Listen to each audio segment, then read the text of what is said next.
Okay, I did just start the thing just in case you were actually starting up. So yeah, I saw that. I figured you pushed it because you thought, uh-oh, she could be throwing her shit down any second. Shit could be coming down, and I don't want to miss it because when Jane throws shit down, I want to hear it.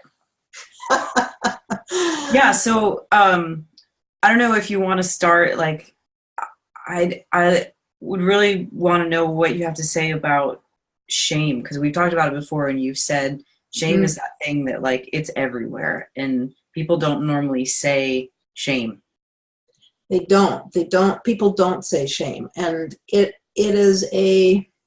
a cat all unto itself. It's almost like a different species. There may be some nuances that are similar to guilt and existential embarrassment, but it's there's a toxicity in shame that guilt and existential embarrassment don't have, and it's the toxicity because it's kind of like any gas, like a carbon. It's like carbon monoxide. Is it carbon monoxide that furnaces put out where people just fall asleep and then they die? That's what shame is like. How? In many ways. I mean, it's a very palpable experience when you have it. It's very viscerally palpable, but the presence of it in people, in relationships, in communities, in neighborhoods, in cultures is toxic and pervasive, like carbon monoxide is. It sneaks up on you and it literally can kill you. Oh. So for me, and when I work with people, what I'm listening for is that guilt, is that existential embarrassment, or is that shame?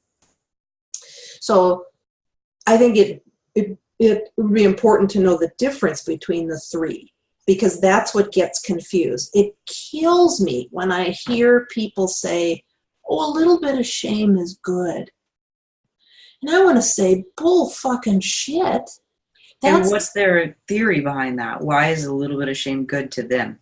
Because they're confusing shame and guilt. That's why they don't realize that there's a demarcation between the two. Because saying that a little bit of shame is good would be like saying it's good if you have a few cancer cells of free ranging around in your body because it'll keep you on your health toes. Oh shit. That's exactly what it's like. It is exactly like saying, well, just have a few cancer cells in your body. That'll keep you eating right and having nutritious meals. So is it confusion then, or is that actually someone speaking from their own shame? It's confusion. Okay, I personally think, so far to date, I think it's confusion because it's not a topic that gets talked about. And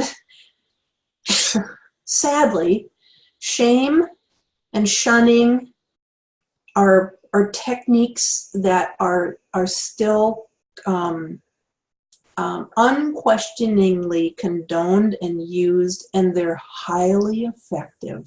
Yeah, that's the thing. See, that's the thing. They're highly effective. Parents use it with their kids. Elders use it in different communities. Religious higher-ups use it in their religious systems. And it works. And our brain neurologically can get behind it. So say more about that. What do you mean? Well, when we have a limbic system that's deep inside our brain, and that's the system that is, the amygdala is all about that. Fight or flight. It's a system that is just hell bent on survival, keeping us alive, which is really good. And then it'll be like, okay, you've gone too far. And so it's a system that, and I don't know all of the brain parts precisely where things occur, but our brains have the capacity to create separation, demarcation. There's me and there's you. And the more that the brain says, you're different, So the brain is like different. Different can be scary. It can be a slippery slope with the brain as far as when something's scary, somebody's different, they're wearing something different, they're sounding different, they're talking different, they're behaving different. Our brains are scrutinizing of that typically, and we'll be more inclined to be like, all right, that's different. I'm not sure about that. That could be scary. And if this person who is deemed different is, well, you're different, and you're not like me, you're a threat. So the brain is more than happy to just put that person farther and farther and farther away. And so the more that I can cut ties with you, let's say you're different, you're threatening, you don't believe like I believe, the brain will take you and push you farther and farther away. And it gives more permission for me to treat you badly, call you names, make up shit about you, make up stories about you, which is what we do when we say, oh, those Republicans, oh, those Democrats. We lump people in because that's what our brains do. It just makes life easier. If we had to scrutinize every piece of data that came our way, we'd be bonkers. We couldn't do it. Sense. Yeah. So creating that separation means that then I can start to treat you badly. There are so many psychological studies that have had to have been aborted because partway through, when they set up, I don't know if you've ever heard of how does it go? There's a couple of them. There's the robbers and the prison guards or something like that. There's a couple different studies where they had to abort it because the two different camps of people were literally, not just like experimentally, but literally were treating each other like shit. Yeah, doing real harm. Doing actual real harm, yeah. And so techniques of shunning and separating work because, as you know, our brains want, we are social beings that are geared to belong, and so we will do almost anything to belong. Yeah. We will do almost anything. Literally, the brain will do almost anything to belong. So shunning, which is why Amish communities, shunning was certainly used, like for me growing up in Catholic home, it's highly effective. And so shame is effective. Yeah. And it's so pervasive. It's kind of like a fish in water. Does a fish know that it's in water? Yeah. And it's, if I'm pissed at you, let's say you say something and I'm like, I'm mad. And I don't have the capacity, the skill set, or the desire to engage with you and say, Jay, that pissed me off. Here's why. Please don't say that anymore. But what I might do is I might not look at you. I might look down. What I'm doing is I'm shunning you. Which is me then feeling I don't belong, and my brain triggers, oh my gosh, what can I do to make Jane like me again? So that she brings me back into her fold. And that's, as soon as I say that, I get chills on my arms because I'm like, oh, fuck, that's what the church does. That's what parents who shame their kids do. It's like teachers. It's like, I'm going to do this one little thing. I'm going to remove my attention to you that makes you feel like you belong and you're safe and you matter. Yeah. And you're going to go apeshit crazy and do whatever you need to do. Yeah, you're going to go apeshit crazy. And if that person being shunned doesn't have the emotional capacity, either they haven't done their own personal work, they haven't done some therapy around it, they don't have an understanding around it. If they have none of that in place, no introspection in place, their brain will jerk them around. Well, what I hear in that too, though, is if they're of a certain age, they can't. Meaning, like, you can only have that level of introspection and Yeah, ability to care for yourself or seek out other resources if you have a brain that's old enough, essentially, to be developed enough to do that. So if right, you're having right. this kind of thing happen to you under the age of 6, 7, 8, you literally don't even have the Mm-mm. hardware Right. You to don't do. have the hardware to And by work the with that. time, if you've already been experiencing that, by the time you are 7 or 8, you're not gonna grow that hardware in the same way because of having already had those experiences. Is that Yes. Yeah. Well, it's what I call a phenomenon of being behind the eight ball. By the time you come out of the gate as a grown up, depending on your growing up, if there was a lot of shaming, you will be behind the eight ball as far as how you can, as you say, have your own back, how you can be discerning, how you can hear something. So if one does not choose to learn how to do that, then that person will go through life, I think, being more reactive. So that if they're shunned by somebody, shamed by somebody, they will be more inclined to be reactive, stay reactive, respond in a similar petty kind of a way right? versus somebody who's kind of has an aware, they've learned like, oh, okay, there's that thing that I say, nobody likes me. Okay, I've learned that that's my shame.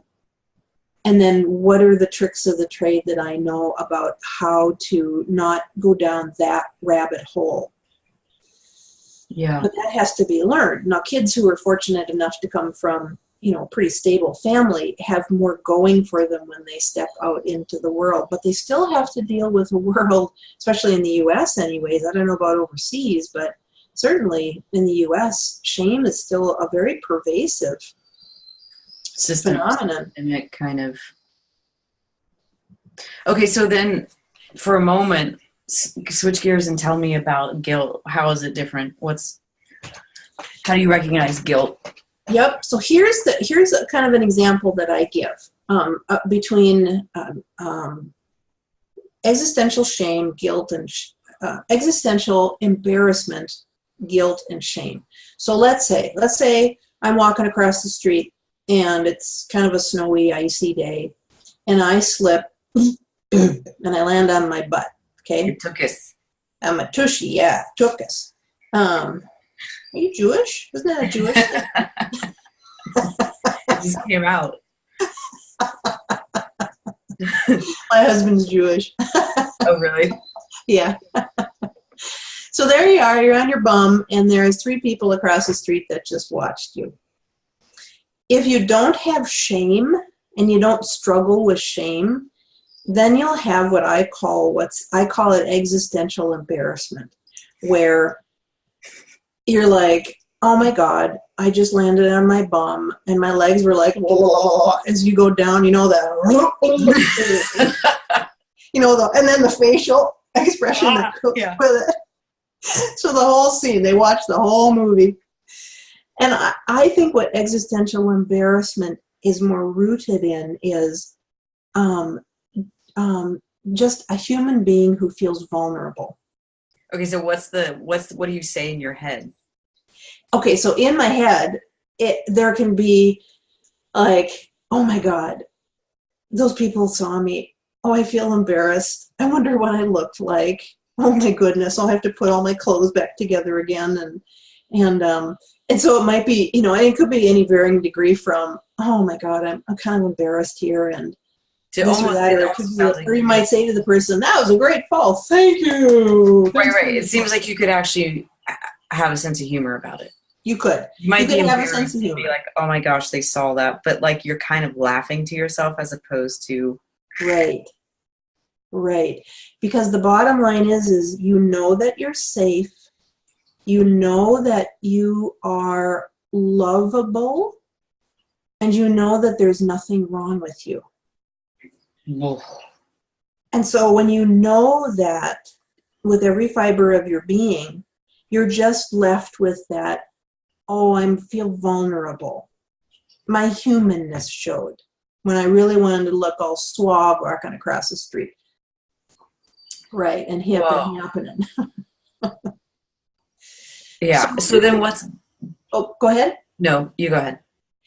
Here's the difference when you're shameful. Same scenario, same people watching, same slip, the whole thing is the same. With the, Boom. Okay. When you're shameful, it's a completely different experience. It's a viscerally uncomfortable experience because it's all centered around, and the litany can be anything from, I'm so fucking stupid. What do those people think about me? or they think I'm fucking stupid. You just go right to those You go people. right to, they must think I'm so stupid. You know, and for, you know, like, you know, if you're a woman slipping and there was a cute guy there that you were you know, you were like in the moment, you know, kind of making eye contact with, well, that'll just up the ante. You know, like, oh no, that guy probably thinks he'd never date me. I'm a schlub. I'm so stupid. Why can't I walk better? Why did I wear these shoes? I knew better. I knew. So it becomes this self-flagellation of statements. Yeah. And it all boils down to some version of, I'm a bad person. I'm doing something chronically wrong. There's something very wrong with me at my fundamental core. There's a fundamental not enoughness. Because in that example, I'm thinking about, I'm actually thinking about me yesterday. I did this big talk and I wore high heels, and I never wear high heels. And there was a point at which a few times during the day I had that sensation of like, oh, I might eat shit. Like, because they're slick and they're high, and, you know, I'm just not used to wearing them. And I would have that feeling in my body of like, oh, what if, like, I'd almost feel like I was going to slip. And then my head would think, and what if I did? Like, okay, so what if I did slip right now? And I could feel a teetering between the two. I could feel where part of me would want to go, well, that was embarrassing, and get a good laugh out of it, and like, I'm a human, this happens to humans. Then there's the other part of me that like could feel like what you were just saying, the way that I was like, I was strutting my stuff because I was like, I feel pretty when I wear high heels, and I feel like a grown up, and I want people to look at me, and like I could feel the part of me that if I fell, I would be like, see, you don't know how to be a woman. You can't, like, look at you trying to pretend like you can play off being pretty and sexy and having your shit together, and like, look at how pathetic you are. Like, I could feel that part. She's in there too. Yep, that's shame. Those are all shame statements, because if there wasn't shame in there, it would sound differently, and it would sound more like, so there could be some concern like, oh, I don't normally wear heels, and oh, now I'm a little nervous. What if I trip up the steps and face plant? Then there would be more of a, oh, okay, no, I don't think so. I wear them enough. Or if that happens, then I'll ask for help. Or I'm just worried. I'm feeling a little nervous. What do I need? Or it would be, you know, I don't want this to take my energy away from me. I'm going to go change shoes. Or when I get behind the podium, I'm going to take my shoes off. Or before I walk up, I'm going to, you know, take my shoes off. So it would be centered around, how can I take care of myself around this fear, anxiety, worry, concern that I have? Right. It's that thing of course I feel this way. I understand why I would feel this way. And here, what are the things that are within my power that I can do to look after myself? Exactly. Right. And those kind of statements, what do I need to do to take care of myself, would be rooted in, because I know my value. See, shame is, you know, what will people think of me, is any derivative thereof, is because there's a confusion about one's value. And that is I believe that is a learned thing. I think that shame is learned. Okay, I have two different directions I want to go here. So one is I want to make sure we get to what guilt is. Yes, we have to cover guilt. And then I also want to cover the like, okay, so what? Because all this is hitting me in my gut, and it makes sense to me. I understand what you're saying about shame and how there's an inherent lack of value, personal value in that. So the question then is, what do you do about that? How do you change the value you place on yourself? Right. So those are the two things I definitely want to hear. Big questions. Yeah. Right. So let's start with the easier one. Let's start with guilt. Mm-hmm. And this is the one that I think people predominantly confuse with shame, and they're confusing this one as far as a little bit of shame is good for you, because that's just a bogus statement. End of story. Here's something. So, in a new scenario, you go to the store and you steal a piece of candy, and if you're shame-based and you get caught, well, even if you didn't get caught, if you're shame-based, you would do all kinds of mental gymnastics on that little one, stealing a piece of candy. But if you're shame-based and you get caught, a shame-based person there will either be a deflating, which is, I'm a really bad person, I fucked up, how could I have done this? The litany would be unending as far as what a screw up and a fuck up I was, and just how much this just proves that I do everything wrong. There would be an implosion of that. And shame, by nature of it, is a very isolating, self-absorbed experience. I'm so bad. I did it wrong. How come I didn't know better? It's very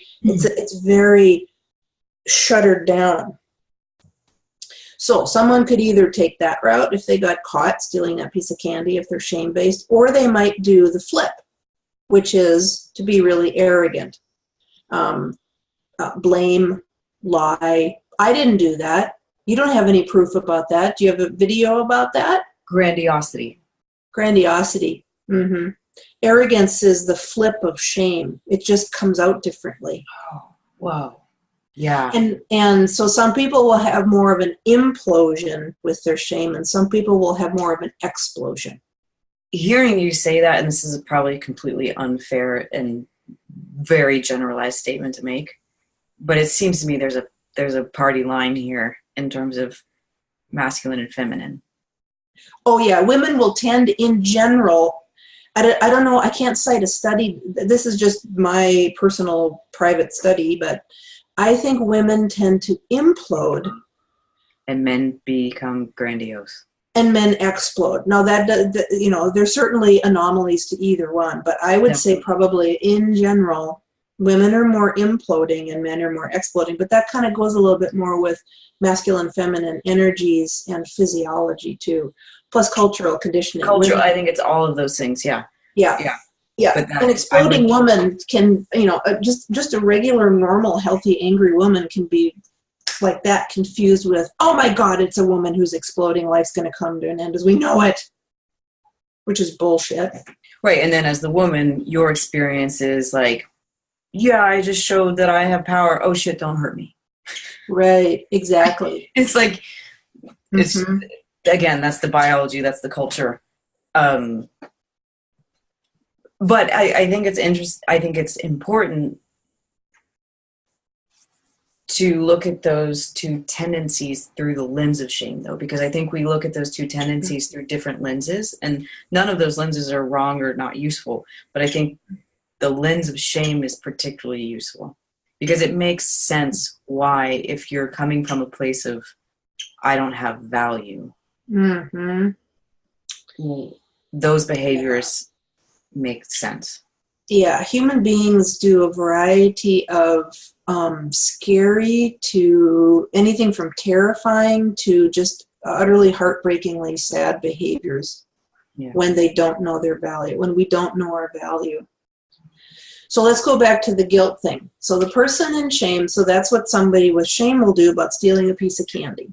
Somebody who knows their value, is clear about that, steals a piece of candy, they get caught, there's going to be no confusion about I'm a bad person.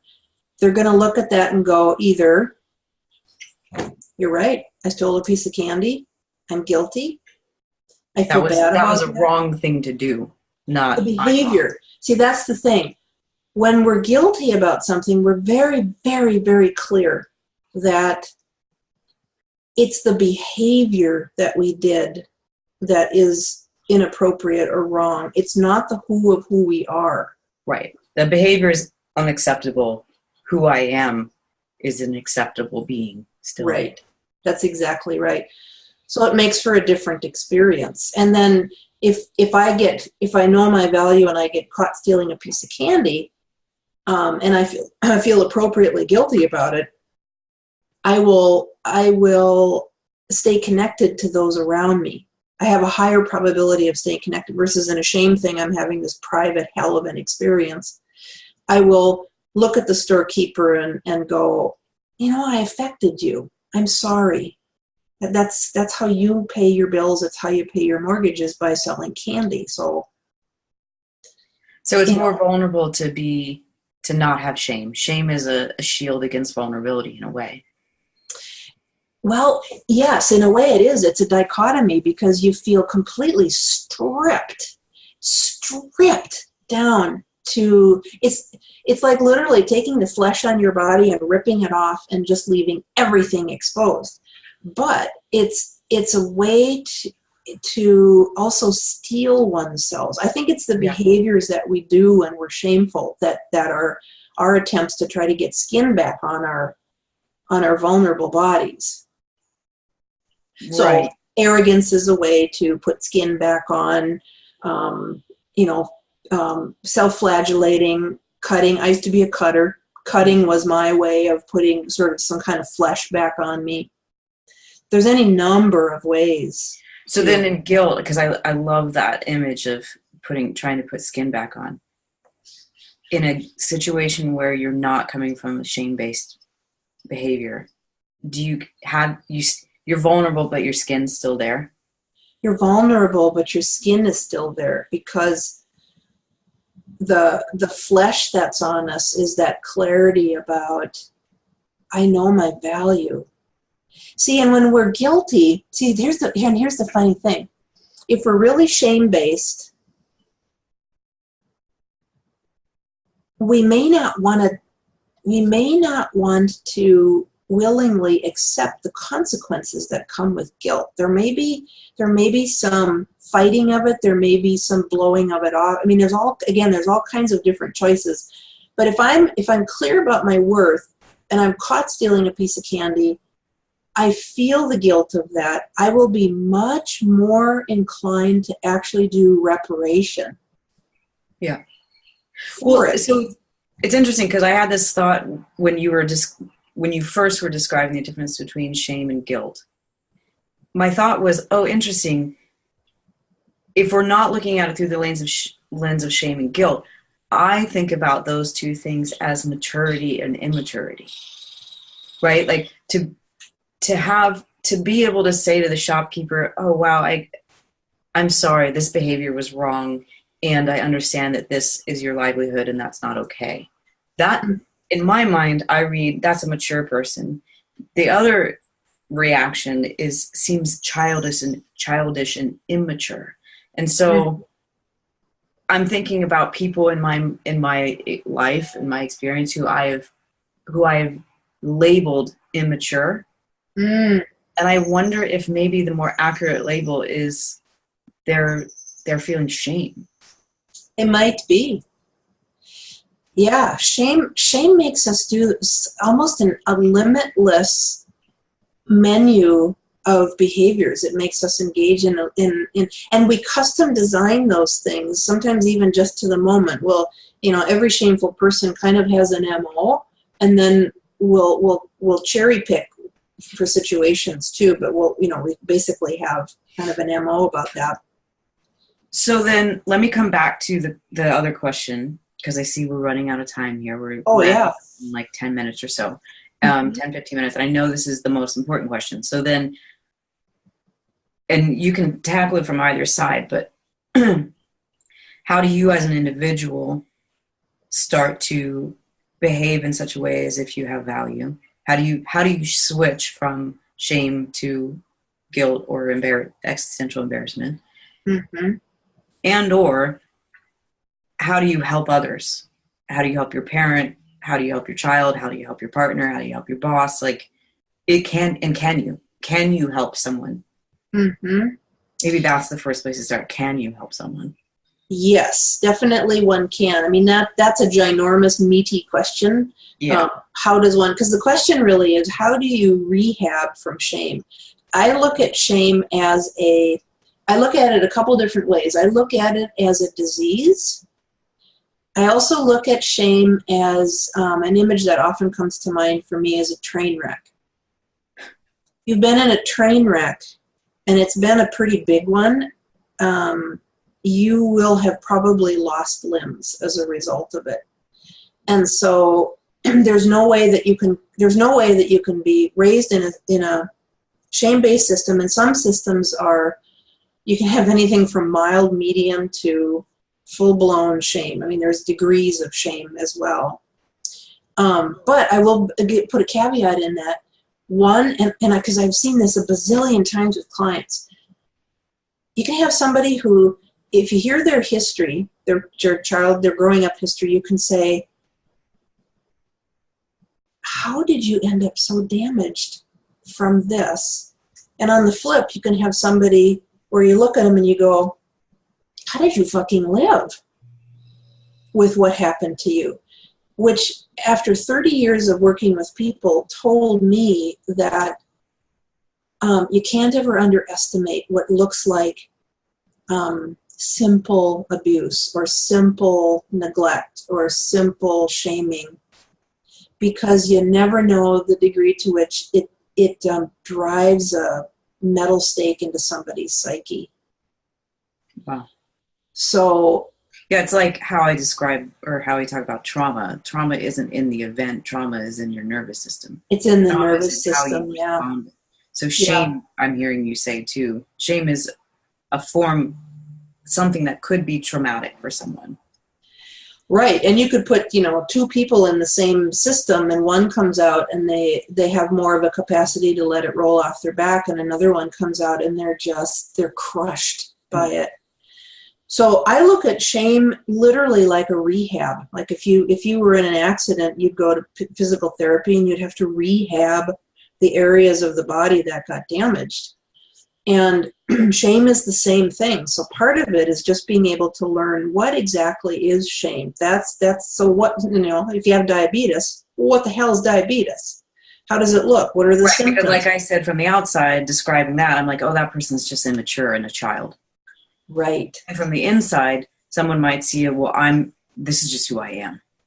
Exactly. They don't understand, no, this is strategy. This is right. This is wounding. This is not core. This is trauma. Yeah, you were in a train wreck and you lost your limbs, and somehow you think you have full functioning limbs, and why can't you walk like everybody else?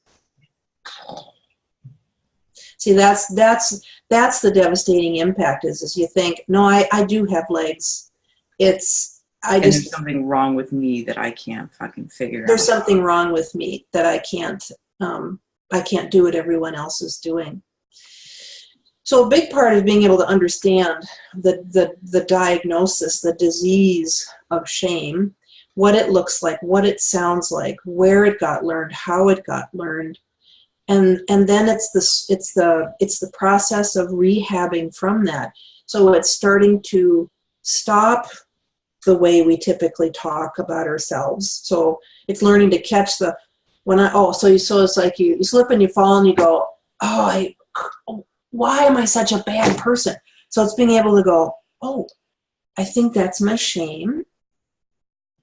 Okay, What do I not, what would not be a good thing to say? I'm a really bad person. What would I say instead if I was talking to my friend or I was talking to my child or something, like that? Oh, I would say this. Are you hurt? Are you okay? Mm.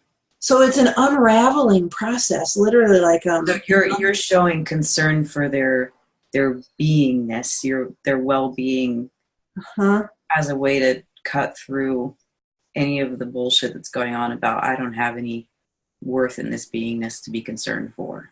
Right, right. It's unraveling what was learned and then re-raveling it. I'm thinking of a spool of thread or particularly a fishing reel. If you don't wind a fishing reel properly and you go to cast it, you're going to have a big mess. So you have to unwind that reel and then rewind it properly. And so the winding it. Maybe 2 or 3, and this maybe you can't, but can you give me 2 or 3 specific ways of working that, of rehab? Of rehabbing. Okay. So really, you have to know what the disease is. So number 1, learn from proper resources about what shame is. So you know what disease you're struggling with. Number 2, start to notice within oneself, label. Oh, that's my shame. Oh, that's a shame statement. Oh, would I say that to somebody I really love? Oh my God, no. So it's learning then how to stop saying what we typically say and then start saying a new language, what would I say to my daughter? What would I say to my best friend whom I love dearly? Oh, I would say this instead. And then start to say those things. And it's starting to develop a outlook on oneself of being loved and lovable. So there's a shift, there's a softening in the way that we talk about ourselves. Because shame, when we talk about ourselves, is hard, it's brittle, it's violent, it's disruptive, it's brutal, and so it's bringing more self-regard, more warmth, more compassion. And I mean, that's a list right there. But then the other thing that I go for when I'm working with people around shame is, what's the feeling you're having under the shame? Yeah. Because there's always a more vulnerable feeling under the shame that's going on, and to be able to give that airtime. Yeah. So if I slip and fall on my prat and I'm now steeped in shame about the 3 people that saw me, I work with the statements that I'm having, try to change those, and then I go for, what's the feeling? I'm scared that they don't like me. Mm-hmm. I'm scared of whatever it is. Or I'm angry. Like, I'm scared that I'm a fundamentally bad person. Right. Could be that, and it could also be, I'm really scared. See, here would be more of the kind of the layer. When you get into the hub, a hub statement would be something like, I'm scared to be vulnerable because I'm afraid of getting hurt, because that's what happened. That's more in the hub. I'm scared I'm a bad person is more of a thought. Right. It's not as much of a feeling. But I mean, there's all these layers. But I can see where that would be a stepping stone. Like that, if someone was coming from the place of, you shit, you're awful, I could see where they might answer the next more vulnerable, deeper to that would be, I'm scared people think I'm a shit. Deeper to that is, I'm scared people won't like me, or I'm scared I'll get hurt if they do. Mm-hmm. Right. Right. And like what we learned from the book we read is, and then it's being able to find the real, true, heartfelt need that's underneath it, that's paired with that feeling. Yeah. Because the thing, there is, see, when a person is shameful, it's brutal. But the antidote, see, the antidote is really going to be more coated in warmth, compassion, consideration, appreciation. That's the antidote. So it's interesting because I've been kind of writing down notes from the what's the word I'm looking for? The Discussion. The progression is someone who's shameful doesn't believe they have worth or value. But if we then go through all those other steps you've talked about, that it requires understanding you're loved and lovable, having people show you care, caring for yourself, knowing what the feeling is underneath the shame, then knowing what the need is underneath the feeling. And so this is where I'm looking at the progression goes from I don't have a value to the anecdote is I have needs. I have needs, and those needs are perfectly fine.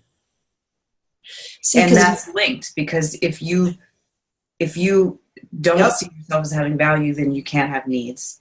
And if you have needs and you believe that, you know that in your bones to be true, it inherently means I have value. And then you have to struggle with the difference between I have needs versus I'm needy.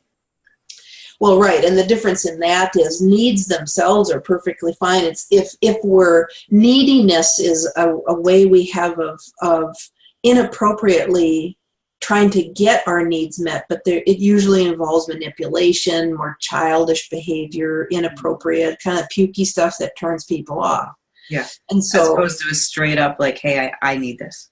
I need this. Yeah, I need this. Can you give this to me, or can I give it to myself? That's really the if you think of cake and frosting, the cake is we are our number one and best resource for backing ourselves because we live in this body and we are this person. The icing on the cake comes when other people can also give us that. But if other people give us that, and which is great, and if we don't start to build our own cake and get it in our bones, our value, it'll be like being a reassurance junkie. We're always going to need somebody else to. You're great. You're great. Am I great? Yep, you're great. Yep. Oh yeah, I was just talking about this with someone yesterday about those how I talk about the 3 essential nutrients we need of safety, belonging, and mattering. And if we can't give them to ourselves, we become a junkie and we look for hits. And just like a junkie looking for their hit of whatever their drug of choice is, you do weird shit to get it. You do really weird shit, and you do anything from mildly weird to just perverse. Yeah. And inappropriate, dysfunctional, abusive ways. So anything Toxic, on that continuum. Yeah, all of it. Yep, exactly. The piece we never even got to was anger. We never even got to anger and shame. Ooh. So super lightning laser fast. There is no shameful person alive who, on the flip, isn't equally as furious. So there will be equal amounts, in my opinion, there's going to be equal amounts, whatever the amount of shame there is will be equal amount of anger. Because inside there is a part of us that knows that we know that we have value. But it can get so, demolished and torn down that we lose sight of it, depending on how much shame we live with. But our anger becomes part of our rehab program because we locate our anger because it tells us something ain't right here. Something ain't right here. This person just said to me, oh, how could you do that? You're such a terrible person. Part of us goes, oh my God, you're so right. Oh my God, you're so right. But another part says, fuck you. I know I'm not. Mm-hmm. And so our anger at things is a little bit of a guide. Of course, it can go south. So and we don't have time here to talk about that, but anger can be used creatively and proactively in finding our value. Yeah. Because you can't tell a kid that they're fucked up and that kid not inside go, I don't know how to combat this, but I'm pissed. I believe it, but I'm pissed. Oh yeah, that one gave me chills again. Because I've seen that. I've seen that in people in my life and clients too, that sense of I Yep. completely believe what you said. I'm gonna take that one and make that one true. And Mhm. fuck you. And fuck you, I'm pissed about it, but I don't know how to get out of my Because head. there is, I think you're right. I think there is a part of us that's unbreakable that knows. Mm-hmm. There's a part of us that knows like that's not true. That can't be true. Yep, it can't be true. I just don't know. I don't have the skills, especially if it happens with kids. I don't have the skills to combat it. And so that's why kids make up all kinds of survival mechanisms to try to keep their little beings intact. So I'm thinking about this. I know we keep going, but I'm thinking about this in terms of the ACE study, the ACE scale, the adverse childhood experiences. I don't know Um, that. so in the check it out. Adverse childhood experience. There's a list of different things like different things that can be traumatizing. You know, everything from abuse to experiencing divorce or the loss of a parent when you're a child. Things that adversely affect your resilience, essentially. Mm-hmm. Different And traumas. different traumas. And the more of them you have, the more likely you are to have, to be someone who is behaving in the world as a traumatized person. Mm-hmm. And it's something like anything above 6 of them, 6 and above, makes you 700 times more likely to be a drug addict. Wow. Because you're trying to manage the pain of those things in your system. So I'm listening to this and thinking, I wonder if shame, like pervasive toxic shame as a technique for rearing, being is something that should be added to that as an adverse Mm. childhood experience. I would. Yeah. I would in a heartbeat. And that's why I think that it is a disease that is the toxicity of it is not taken seriously or not. Biological. It's what? It's biological. Yeah. And neurological. Yeah, neurobiological. That's the effect. It's a real deal thing. This It isn't. literally messes with our brain neurology. Yeah, it's not a flaw. It's not a character flaw. Mm, it is a not at all. neurobiological. And the same parts of our brain light up, whether we're physically hit or emotionally. Here's some emotional disparaging, which is what shame certainly at a minimum is. It's typically verbally delivered, behaviorally delivered too. If I turn my back on you and you're 3 years old, you're gonna feel it. You can't articulate it, but you can feel it. You can't articulate it, but you're gonna feel it. And you're gonna make it about yourself because that's what kids do. Everything is about a kid. That's what their world is all about. So Right. yeah. Lots to talk about here. Whoa. I didn't know we were gonna go all the way with all this, and I know there's still more to go, but Oh yeah, it's the tip of the iceberg. I know we didn't we're, in our sweat shorts and I didn't really comb my hair today. I don't think I did either. But I kind of hope you share this. Oh really? With my list? Mhm.